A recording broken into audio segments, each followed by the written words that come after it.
గజం కేవలం 23,000 రూపాయలతో 165 గజాల భూమి కేవలం 38 లక్షలు మాత్రమే. ఈ టైంలో ఆ ఫ్లైఓవర్ ది ఇంకా వెళ్తాడు యూనిట్లకి, ఆ 10 మినిట్స్ జాబ్ చేసుకొని ఇంటికి మళ్ళీ తిరిగి వెళ్ళిపోతాడు.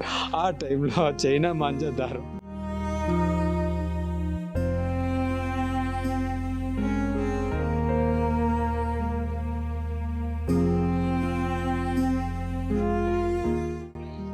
నా కొడుకు నాకు వితిన్ 10 నిమిషాల్లో 5 నిమిషాల్లో తీసుకెళ్లారు హాస్పిటల్కి.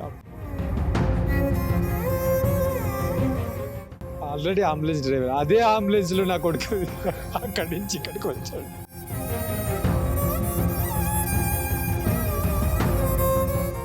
ఏం చెప్పాలో అర్థం కావట్లేదు. ఆ కుటుంబానికి అసలు వీళ్ళ వల్ల అన్యాయం జరిగింది అని చెప్పడానికి కారకులు ఎవరో కూడా చెప్పలేని పరిస్థితి. ఇంత దారుణంగా ఉంటుందా? ఒకరి నిర్లక్ష్యం అనిపిస్తోంది. విశాఖపట్నం పెదవాల్తెరికి చెందిన కాగితాల కోటేశ్వరరెడ్డి ఆర్మీ జవాన్. ఆయన విధులు ముగించుకొని తన క్వార్టర్స్కి వెళ్తూ ఉండగా హైదరాబాద్లోని లంగర్ హౌస్ ఇందిరారెడ్డి ఫ్లైఓవర్ పైన 2 వీలర్ పైన వెళ్తూ ఉండగా మరి కాసేపట్లో తను డ్యూటీ అయిపోయినాక తన క్వార్టర్స్కి వెళ్ళబోతున్నారు. ఇంతలోనే పెను విషాదం. ఏమని చెప్తాం? పండగ పూట ఇలాంటి దారుణం జరగడం ప్రతి ఒక్కరికంట కన్నీళ్లు తెప్పిస్తోంది.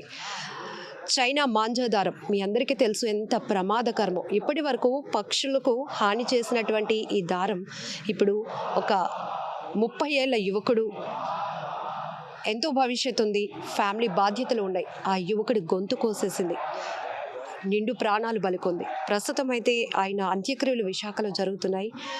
ఎవరైతే మృతి చెందారో ఈ చైనా మాంజా దారం వల్ల ఆయన అంత్యక్రియలు జరుగుతున్నాయి. ప్రతి ఒక్కరూ అమర్ రహే జవాన్ అంటూ ప్రతి ఒక్కరు నివాళులు అర్పిస్తున్నారు. నాకైతే అసలు మాటలు కూడా రావట్లేదు. ఇక్కడ ప్రతి ఒక్కరు కన్నీటి విషాదంలో ఉన్నారు. జవాన్ కోటేశ్వరరెడ్డి గారి తండ్రి మనతో పాటు ఉన్నారు. ఆయనతో ఒకసారి మాట్లాడదాం. ఈయన కూడా ఎక్స్ ఆర్మీయే, వీళ్ళ నాన్నగారు కూడా ఎక్స్ ఆర్మీ. అంటే ఒక కుటుంబం, వాళ్ళ తాతగారు అంటే 4 తరాల నుంచి ఒక దేశం కోసం సేవ చేస్తున్నటువంటి ఒక కుటుంబంలో, ఒక జవాను కుటుంబంలో ఇంత పెను విషాదం అంటే అసలు మాటలు రావటం లేదు. కానీ 4 తరాలు దేశానికి సేవ. 1870లో మా తాతగారు పుట్టారు. 1870లో పుట్టి ఆ 1870 తర్వాత ఆయన 20 సంవత్సరాల తర్వాత జాయిన్ అయ్యారు. 1972లో తనకు డెత్ అయింది. 102 సంవత్సరాలు బతికాడు మా తాత. నెక్స్ట్ మా ఫాదర్ 1943లో వెళ్ళారు. వెళ్ళిన తర్వాత 1969లో రిటైర్ అయ్యారు. 69లో రిటైర్ అయ్యి విహెచ్పి ఎంప్లాయీగా 20 ఇయర్స్ చేశారు. 20 ఇయర్స్ చేసి తనకు కూడా సడన్గా ఫెయిర్ స్ట్రోక్ వచ్చి 1999లో చనిపోయారు. ఆయన April 4th, 1999.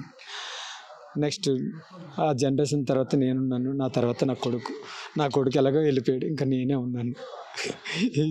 దేవుడు నన్ను ఎప్పుడు తీసుకెళ్ళిపోతాడు. నాకున్నది ఒక కొడుకు ఉన్నాడు. ఆ కోడలు, ఒక మనవరాలు ఉంది. ఇంకా నా జీవితంలో నాకు ఆ కోడలు, మనవరాలు, కోడల్ని కూతురుగా చూసుకుంటాను, మనవరాలు చూసుకుంటాను. అది ఈ టైంలో ఆ ఫ్లైఓవర్ ది ఇంకా వెళ్తాడు యూనిట్లకి, ఆ 10 మినిట్స్ జాబ్ చేసుకొని ఇంటికి మళ్ళీ తిరిగి వెళ్ళిపోతాడు. ఆ టైంలో చైనా మాంజా దారం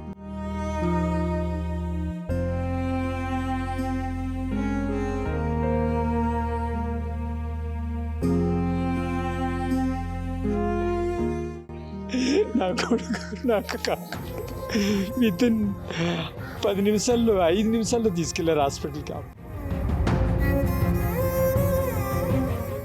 ఆల్రెడీ అంబులెన్స్ డ్రైవర్, అదే అంబులెన్స్లో నా కొడుకు అక్కడి నుంచి ఇక్కడికి వచ్చాడు.